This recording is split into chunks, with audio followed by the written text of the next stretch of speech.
चाहूँगा कि हर साल 2 अप्रैल को विश्व ऑटिज़्म जागरूकता दिवस मनाया जाता है। संयुक्त राष्ट्र यानी यूनाइटेड नेशन जो है, उन्होंने 2007 में 2 अप्रैल को इस दिन की शुरुआत की है कि जिसमें लोगों के लिए ऑटिज़्म के प्रति जागरूकता बढ़ाना है। दुनिया भर में बहुत से संगठन हैं जो ऑटिज़्म स्पेक्ट्रम डिसऑर्डर के बारे में, उसके रोग निदान उपचार के बारे में योगदान देते हैं, और उसमें हमारे एकेडमी पेडियाट्रिक्स नागपुर भी है। लेकिन ज़रूरत इस बात की ज़्यादा है कि लोगों को इस डिसऑर्डर के बारे में जानकारी देना। नीले रंग को ऑटिज्म का चिन्ह माना जाता है। एक शोध के अनुसार भारत में 100 में से एक बच्चा इस तकलीफ से ग्रस्त हो सकता है। यह तकलीफ लड़कियों की अपेक्षा लड़कों में अधिक होने की संभावना होती है। इस तकलीफ को हम स्वलीनता, स्वामगनता या आत्मविमोह भी कह सकते हैं। इस तकलीफ में बच्चों को संवादशीलता, सामाजिकता एवं भाषा सीखने में तकलीफ या देरी होती है। बहुत कम चीजों में रुचि होना और एक ही प्रकार के व्यवहार को बार बार करना भी इस तकलीफ में देखा जाता है, जिसे हम रेस्ट्रिक्टेड रिपीटेटिव बिहेवियर कहते हैं। इसके कारणों का तो पूरा अभी तक पता चला नहीं है, पर जो कुछ कारण मालूम है उसमें सबसे फर्स्ट है आनुवंशिकता यानी जेनेटिक डिसऑर्डर। इसके साथ साथ एनवायरमेंटल फैक्टर्स भी बहुत सारे ये व्याधि को अफेक्ट करता है, तो इसीलिए इसको मल्टी फैक्टोरियल डिसीज भी बोला जाता है। यूं स्वमग्नता यानी ऑटिज्म, इसके लक्षण तो हर बच्चे में एक जैसे होते हैं, पर कुछ बच्चों में इसके अलग अलग रीजन भी देखे जाते हैं, इसीलिए इसको ऑटिज्म स्पेक्ट्रम डिसऑर्डर बोला जाता है। आइए जानते हैं कि 16 से 30 उम्र की या उससे बड़े बच्चों में किन बातों से यह जाना जा सकता है कि उन्हें इस विषय के बारे में मदद की आवश्यकता है। मेरी आपसे दरख्वास्त है, गुजारिश है कि आप इन सारी बातों को ध्यानपूर्वक सुने और समझें। सबसे अहम, सामान्य तौर से बच्चे, पेरेंट्स, पालक या केयरटेकर का मुख या चेहरा देखकर प्रतिसाद या प्रतिक्रिया देते हैं, पर इस बीमारी में बच्चे नजरें नहीं मिलाते हैं। नाम से पुकारने पर यह अपेक्षित होता है कि बच्चे तुरंत ध्यान दें, पर ये बच्चे एक तो तुरंत ध्यान नहीं देते हैं या फिर ध्यान देने में अपेक्षा से ज़्यादा समय लगाते हैं। जो चीज़ उनकी ज़रूरत बच्चों को होती है, बच्चे उस चीज़ की तरफ उंगली दिखा के इशारा करते हैं, या फिर जो चीज़ बच्चों को आकर्षित करती है वो चीज़ की तरफ उंगली से इशारा करके बच्चे पेरेंट्स को बताते हैं।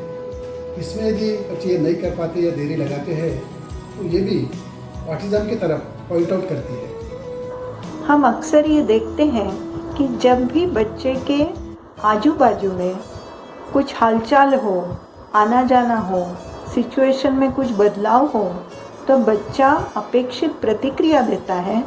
उन सिचुएशन के बदलाव के तरफ उसका ध्यान आकर्षित होता है। पर अगर कोई बच्चा अपने पसंद के अनुसार, अपने मूड के अनुसार खुद में ही मग्न हो और अपने पेरेंट्स के इंस्ट्रक्शंस और दिशा निर्देशों को ज़्यादातर अनसुना करता हो, तो शायद इस बच्चे को मदद की ज़रूरत है। खेल बच्चों के विकास का एक महत्वपूर्ण हिस्सा है। किसी एक खेल या वस्तु के साथ बेहद समय बिताना या किसी एक खेल को लगातार एक ही तरीके से खेलना भी इस तकलीफ की ओर इशारा करता है। खिलौने बच्चों के खेल के साथ साथ उनका बौद्धिक और शारीरिक विकास भी करते हैं। खेलते समय हमें ध्यान देना होगा कि क्या बच्चा खिलौने की तुलना में किताबों या अन्य वस्तुओं की तरफ ज्यादा आकर्षण दर्शा रहा है। यदि हाँ, तो इस बारे में आप अपने पीडियाट्रिशियन से जरूर सलाह दें। बच्चे के खेल के तरीकों से भी बातें पता चलती है। क्या बच्चा खिलौनों को सही तरीके से खेल रहा है या नहीं। यदि बच्चा टॉय कार को चलाना है तो उसके पहियों को घूमते देखने में ज़्यादा रुचि दिखाता है या पंखे को घूमने में अत्यधिक पसंद करता है, तो शायद बच्चे को मदद की ज़रूरत है, मदद की आवश्यकता है। बच्चा जब अपने हम उम्र के बच्चों के बीच जाता है तो उसमें आकर्षण और उत्साह का भाव होता है। हमें ध्यान देना ज़रूरी है, क्या बच्चे को सामूहिक खेल में या ग्रुप एक्टिविटीज़ में के नियमों पर ध्यान देना या सीखने में कठिनाई हो रही है।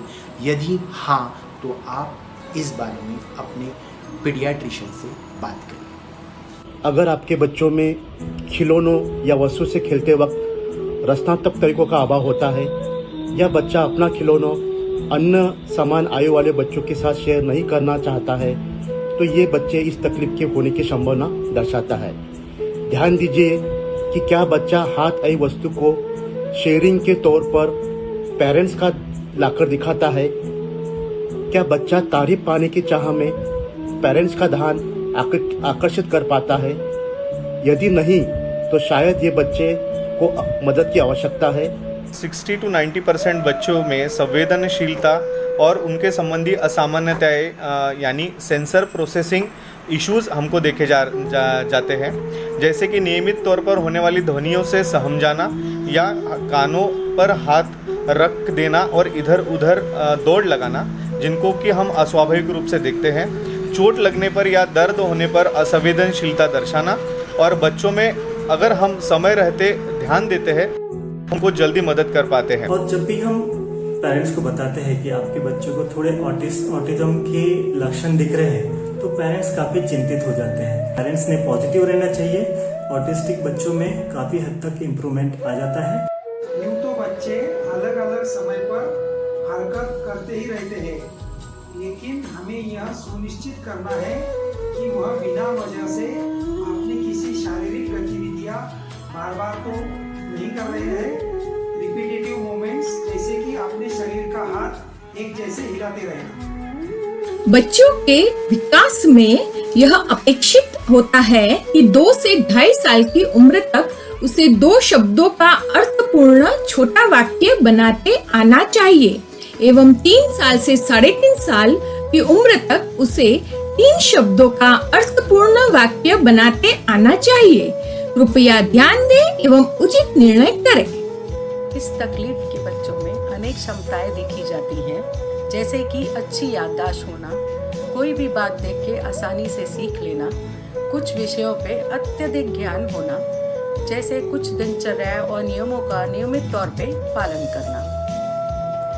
जिन कुछ बातों को लेकर बच्चों में कठिनाई देखी जाती है उनमें है चेंज यानी परिवर्तन को समझ पाना और अपनाना, अटेंशन यानी बातों पर ध्यान केंद्रित कर पाना और एकाग्रचित हो पाना, सोशल इन्वॉल्वमेंट यानी सामाजिक गतिविधियों में सहभागी हो पाना, और इमोशनल अंडरस्टैंडिंग यानी इमोशंस को समझ पाना और अपना पाना। अन्य कुछ बातों में भी बच्चों को कठिनाई देखी जा सकती है, जैसे कि जनरल अंडरस्टैंडिंग यानी बातों को समझना, सीक्वेंस ऑफ इवेंट्स यानी घटनाक्रम को समझना, प्लानिंग और मैनेजमेंट यानी योजना बनाना और व्यवस्थापन करना, और मोटिवेशन यानी किसी काम में अगर रुचि न हो तो भी खुद को मोटिवेटेड रख पाना। जैसे कि हम जानते हैं कि आयु के 5 वर्ष की उम्र तक मस्तिष्क का 90% विकास हो जाता है, इसलिए यदि हम कम उम्र के यानी जल्दी से इस तकलीफ को होने का पता लगाते हैं तो हम बच्चों को खास सुधार एवं बदलाव ला सकते हैं। इस तकलीफ के होने की पुष्टि करने से ज़्यादा महत्वपूर्ण होता है कि बच्चों को सही समय पर सही मदद मिलना एवं पेरेंट्स को सही मार्गदर्शन मिलना। ऑटिज्म के बच्चों की मदद के लिए हमें प्रोफेशनल टीम की आवश्यकता होती है। इसके अंदर में paediatrician, developmental paediatrician, child neurologist, psychologist, speech therapist, occupational therapist, remedial educators, इनका समावेश होता है। अगर आपके आसपास किसी भी बच्चे को इस प्रकार की तकलीफ है तो आप अपने पीडियाट्रिशियन से ज़रूर सलाह लें। इस वीडियो को ज़्यादा से ज़्यादा लाइक करें और अपने सभी ग्रुप्स में शेयर करें ताकि ऑटिज्म के बारे में हम एक जागरूकता फैलाएं।